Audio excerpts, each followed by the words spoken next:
Bonsoir à tous. Alors, ce 25e jour, toujours pas trop d'idées de vidéos, de sujets de vidéos, donc j'ai voulu vous faire partager une de mes passions.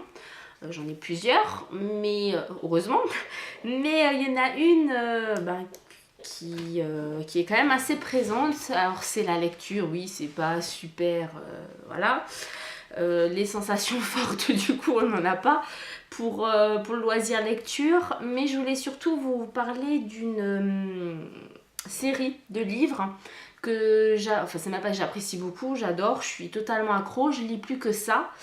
Et pourquoi pas vous donner l'envie en fait de démarrer aussi cette série ou cette saga, je sais pas trop comment on dit pour les livres, voilà. Alors en fait, comment j'ai découvert cette saga et comment de quoi je parle, non. Oula, si ça va pas aller, je me disperse. Oui, donc je vais commencer par vous expliquer de quoi je parle, c'est toujours mieux. C'est de la série ou de la saga des livres d'Anita Blake. Anita Blake, c'est l'héroïne des livres. Ça va pas. Oh, mon Dieu, j'ai beaucoup de mal. Je couperai pas la vidéo cette fois-ci, c'est ce que je me suis promis. On reprend, oui, donc Laurel K. Hamilton est une grande écrivaine, ou un grand écrivain, qui a démarré une saga il y a pas mal de temps, qui est en fait les aventures d'Anita Blake, tueuse de vampires. Alors, elle a fait 15 tomes jusqu'à présent. Là, je suis au 10e. Et c'est quelque chose vraiment qui prend au trip. Alors, bien sûr, il faut aimer ce style de livre. Il faut aussi aimer lire puisque les bouquins sont assez gros. Mais une fois qu'on est dedans, c'est vrai qu'on a du mal à partir sur autre chose. Alors, quelle est déjà l'histoire de ces livres et comment j'en suis venue à découvrir cette série? Tout simplement, puisque je suis abonnée à France Loisirs, alors il y en a qui sont pour, il y en a qui sont contre, c'est pas le sujet de la vidéo, mais je prenais toujours des livres un petit peu au hasard et j'ai découvert par hasard, donc il y a pas mal de temps, il y a plus de 2 ans, il y a 3-4 ans il me semble, ils ont démarré donc la saga d'Anita Blake et ils regroupaient 2 tomes. Donc le premier bouquin qu'ils ont sorti, c'est le tome 1 et 2. Je me suis dit pourquoi pas essayer. Puisqu'il y a 2 tomes tout de suite dans un livre, ça me permettra de voir vraiment si j'accroche ou pas. Et ils avaient promis justement de faire suivre les prochains tomes en fait. Et puis j'ai regardé aussi un peu sur le net.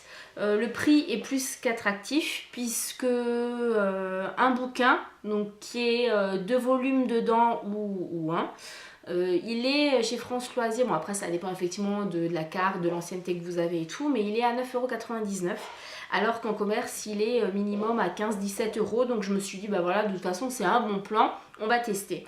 Et c'est vrai que dès le premier tome, j'ai vraiment accroché. Je pouvais plus m'arrêter. C'est vrai que soit j'accroche tout de suite, soit je termine pas le livre. Et là j'ai dû terminer le tome 1, je l'ai fini en même pas 2 semaines, sachant que je lis que le soir, en journée j'ai pas trop le temps pour lire. Donc voilà. Et l'histoire, alors de quoi ça parle? Donc comme je vous ai dit, les aventures d'Anita Blake, tueuse de vampires, c'est un petit peu... Alors je peux même pas dire que c'est sur le même type, c'est la même histoire que le journal de Stephen, ou Vampire Diary, ou Twilight, non c'est pas exactement pareil. En fait, Anita Blake c'est une nécromancienne, donc qu'est-ce que c'est? Elle travaille dans un cabinet. Dans une entreprise où elle relève les morts pour aider donc les survivants, les héritiers, soit à connaître une partie du testament, soit à poser des questions à la personne enterrée pour que la famille ait des réponses, etc. Et puis elle aide également la police dans certaines histoires non résolues. Et du coup, en général, les coupables, ce sont des vampires, des loups-garous, voilà. Donc voilà un petit peu le topo.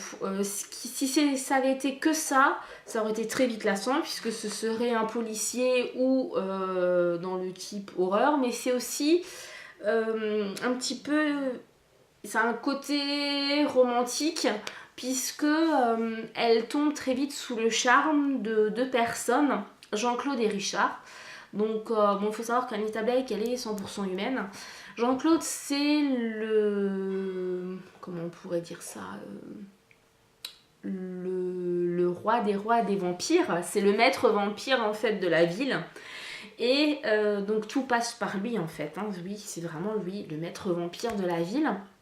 Elle tombe sous son charme, donc c'est vrai que c'est très compliqué pour elle, vu qu'elle est censée tuer les vampires, et là elle tombe amoureuse. Et puis elle tombe également sous le charme de Richard, qui est un professeur de faculté, et qui lui est un loup-garou. Donc déjà à la base, son cœur balance entre un vampire et un loup-garou. Et de fil en aiguille, au niveau, au fil des tomes, vous allez pouvoir découvrir l'attachement qu'elle a pour Jean-Claude, pour Richard, ce qui, je vais pas tout vous raconter, mais elle va sortir avec l'un, puis avec l'autre, puis avec les deux. Et c'est vrai que on attend, c'est vraiment très très bien écrit, puisque Laura Lamington nous laisse, on met des fois des chapitres et des chapitres à avoir la réponse à une question qu'on a, mais c'est pas non plus le côté rébarbatif où on a du mal à se mettre dedans, quoi. Là on est tout le temps dedans. Il faut quand même aimer le glauque non, le gore non plus, mais c'est vrai qu'elle rentre quand même assez dans les détails au niveau des scènes de crime et tout ça. Et il faut pas être prude non plus, puisqu'il y a aussi un côté où effectivement elle détaille, bon dans les tomes suivants, hein, pas dans les premiers tomes, mais elle détaille également la relation que Anita peut avoir avec Jean-Claude ou Richard. Donc voilà, ça mélange un petit peu tout, le thriller, science-fiction, sentimental, voilà, ça mélange un petit peu tout, et franchement on est dedans. Il y a donc 15 tomes. Moi j'en suis au 10e. Alors le mieux quand même, si vous vous êtes tenté pour démarrer cette saga, c'est quand même de démarrer par le numéro 1, qui est... alors je vais vous mettre les photos, si je les trouve j'espère, de chaque tome, une fois que je vous les énumère. Donc le tome numéro 1, c'est Plaisir coupable. Le tome numéro 2, Le cadavre rieur. Tome numéro 3, Le cirque des damnés. Le 4, Lunatic Café. Le 5, Le squelette sanglant. Tome 6, Mortelle séduction. Tome 7, Offrande brûlée. Tome 8, Lune bleue. Le 9, c'est Papillon d'obsidienne. Le 10, Narcisse enchaîné. Alors je vais vous parler du tome 9, puisque c'est celui-là que j'ai terminé récemment. Je vais pouvoir vous montrer aussi les couvertures. Alors bon, ça se peut qu'en grande surface ce soit une couverture rigide, mais chez France Loisirs, ce sont des couvertures quand même souples. Et je trouve qu'ils sont très jolis. Ah, je vous ai pas menti, hein, ce sont quand même des pavés. Donc là, le tome 9, il y a, pour que vous ayez quand même une idée, il y a 755 pages. Voilà, mais on les voit pas, hein. On les lit sans problème. Et ce que j'aime bien, c'est qu'en général, alors soit il y a quelque chose en relief, soit une partie de la couverture, comme là le tome 9, donc papillon d'obsidienne, il est mat. Et vous avez juste, je sais pas, oui, vous le voyez, vous avez le papillon qui est en surbrillance. Et je trouve que les couvertures sont super jolies. Bon, c'est très subjectif, hein, mais c'est très joli. Le tome 10, celui que je suis en train de lire, donc c'est Narcisse enchaîné. Donc là pour le coup, la couverture, j'étais un peu déçue puisqu'il n'y avait pas de relief ou pas de côté brillant ou mat, tout est mat. Par contre le dessin est très très joli. Puisque là c'est Anita et il est vraiment magnifique. Je peux déjà vous montrer aussi le tome 11 puisque je l'ai aussi déjà acheté alors que je suis qu'au tome 10. C'est Péché céruléen. Voilà. il est très joli. Et c'est le premier tome qui est en rouge et je trouve que ça change parce que les autres sont soit dans les beiges, soit dans les bleus. Bon après ça vous fait quand même une collection quand même assez sympa quand vous les mettez un à côté de l'autre. Les autres je peux pas vous les montrer parce qu'ils sont en carton. Donc voilà, c'est la raison pour laquelle je peux pas vous le montrer. Mais ils sont vraiment très très... je trouve la couverture est magnifique. Et ce qui est non, pas déroutant, je vais pas dire déroutant, mais quand on recherche un peu sur internet, l'écrivain, donc Laurel Hamilton, est une femme qui a les cheveux longs bouclés bruns et Anita Blake lui ressemble énormément. Alors,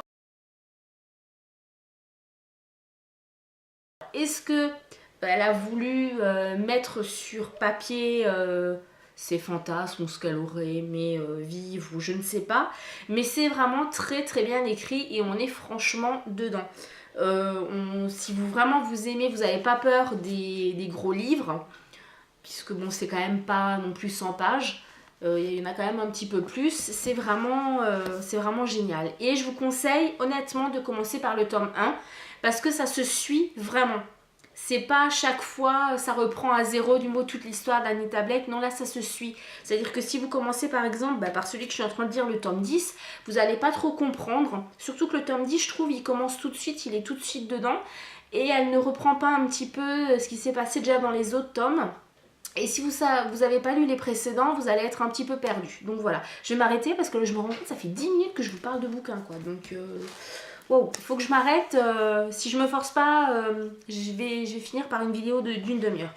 Donc oui, donc ça c'est vraiment le gros coup de cœur, si vous aimez lire, que vous aimez bien un peu ce qui est vampire, tout ça, est bien écrit, facile à lire. Je vous conseille franchement cette saga, c'est vraiment, enfin moi j'ai vraiment accroché. Voilà, j'espère que ça vous aura donné envie de découvrir cette saga. Alors c'est vrai que là je suis en train de me poser la question, s'ils l'ont pas passé en série TV ou en film, je sais pas. Il faudrait se renseigner, c'est vrai que j'ai pas eu le réflexe avant de faire la vidéo de vérifier, mais bon voilà, enfin moi j'adore lire ces bouquins et j'attends à chaque fois que le tome suivant sort. Et pour cause, je suis au tome 10 et j'ai déjà acheté le tome 11. Et le tome 12 qui est Rêve d'un cube, je vais pas tarder à l'acheter. Voilà, donc franchement laissez-vous tenter, c'est top. Voilà, je vous embrasse et puis je vous dis à demain pour la vidéo du jour.